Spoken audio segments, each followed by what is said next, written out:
The problem. You want to speak to English speakers, but you feel nervous, you can't understand, and you don't know what to say. Well, don't worry. Today I will teach you how. Welcome to Speak English with Tiffani. I am teacher Tiffani. Let's jump right in. So here's the truth about native English speakers. First, they are willing. Native speakers, specifically Americans, are usually willing to talk to you. Second, they talk to others. Native speakers talk to strangers frequently, so they are seen to be quite friendly. And third, they are interested. You see, native speakers have opinions, and they are interested in other people's opinions. So let's look at the 5 steps to help you communicate with native English speakers. Now, we must remember that the term communicate means an exchange of facts, ideas, opinions, or emotions by 2 or more persons. In other words, it means to inform, to express feelings, and to influence. So let's keep going with the first step. All right, number 1, how to start. The first thing you need to do is let them know you are an ESL learner. Don't be shy. Don't be ashamed. It's better to let them know. So you can do this by saying, "Hi, my name is Sue. I've been studying English for almost 2 years and I love it." So what happened? By saying I've been studying English for almost 2 years, you let the person know that you are an ESL learner. Okay, so the person listening to you will have a better understanding. Or you can say, "This is my first time speaking with a native English speaker." Well, right here, by saying my first time speaking with, you're letting the person know that you are an ESL learner, okay? This is what you need to do. Or you can also say, "It is nice to talk to you. Please forgive me if I make any mistakes while speaking." So right here you say, "Please forgive me." Let's finish to the E. Please forgive me. So what's happening is you're once again letting them know that you are an ESL learner, okay? All right, or you can say, "Hi, I'm from Brazil. I love learning and speaking in English. Are you from America?"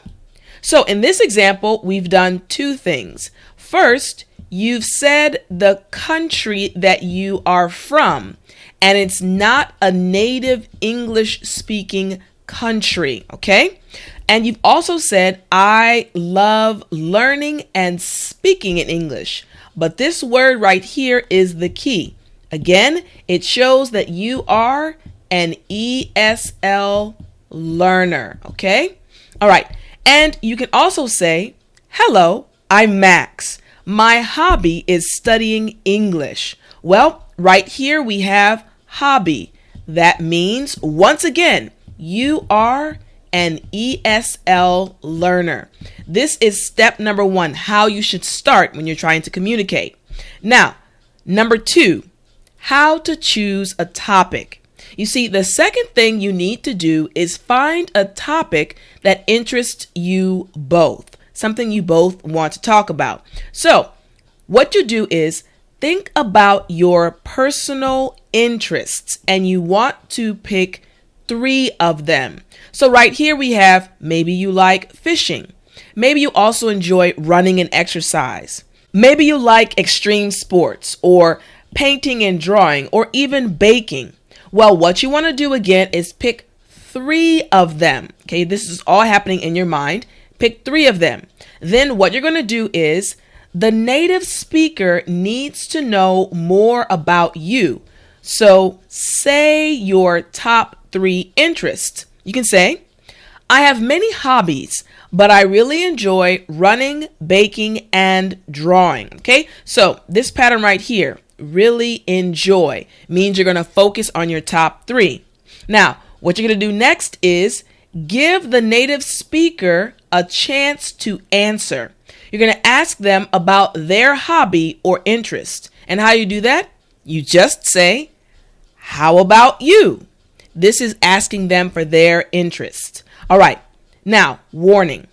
Don't pick a topic you are not interested in. If a topic comes up that you are not interested in, try to change the subject, okay? You don't want to get stuck when you're communicating with the native English speaker. You want to be able to speak fluently and comfortably. Okay, let's go to number 3, how to listen.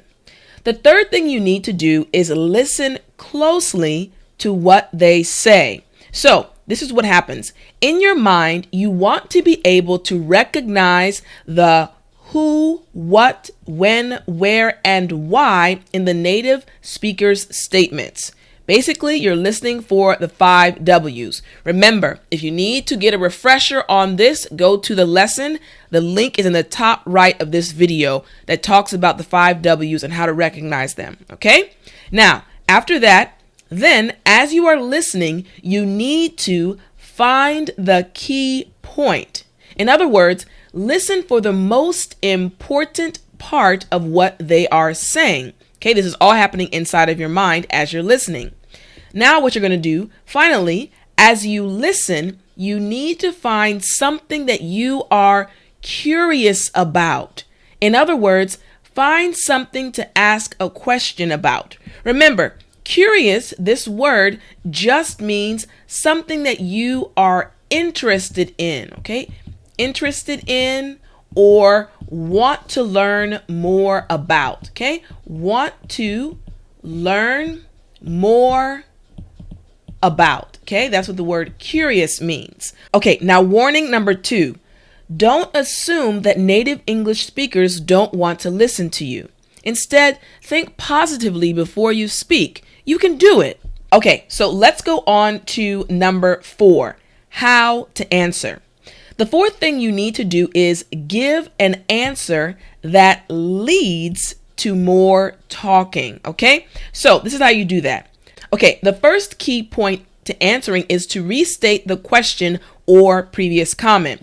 You see, you're going to be talking about a lot of things, and they're going to be making a lot of statements. What you need to do is, as you're listening, pick one thing and then restate it when you speak, okay? All right. Now, the second key point to answering is to give your opinion on what they said. For example, you can say, I think, or in my opinion. You're giving your opinion on what they said. Now, the third key point to answering is to use the following equation for your answer. First thing you're going to do is give your response. As you're giving your response, you want to give one proof for why you think that. And the last thing is you want to give a follow-up question. This is, got a little mark right there. This is key, giving a follow-up question back and forth. Remember, this is what it's all about when you're having a conversation. If you need to brush up or get a refresher course, go to the video on the top right corner that talks about how to master English conversation. It's a back and forth in a conversation. Okay, number 5, how to end. The fifth thing you need to do is end the conversation properly. Okay, so let's look at some ways to end the conversation. Here is the first example of how to end a conversation. You can say, it was great talking to you. So you see right here, you're giving a little bit of emotion. It was great talking to you. It means you enjoyed speaking with them. The second example of how to end a conversation is, let's do this again. Let's do this again. So you're showing that you enjoyed and you want to speak again. Okay, you want to speak to that person again. Let's redo this. Speak to them again. All right. The third example is, it was great chatting with you. Now, the word chatting is just another way of saying talking. Okay, talking. All right, talking comfortably or in a relaxed way. Okay, it was great chatting with you. Or for the fourth example, you can say, I really liked how you said ... Let's talk more. Now, in this spot right here, what you're going to do is restate something that was interesting from your conversation, okay? restate something that was interesting. Something they said during your conversation that was very interesting. It shows again that you were listening well, and you're also saying, let's talk more. All right? Now, the fifth example is, thank you for the great conversation. Have a good day. So we talked earlier about saying great, and now we have a good day. You're letting them know that you appreciated the conversation and you want them to enjoy the rest of their day. Now, this is a warning. Don't act like you understand something if you don't. In other words, instead of pretending, it is better to ask them to repeat what they said. Please remember this.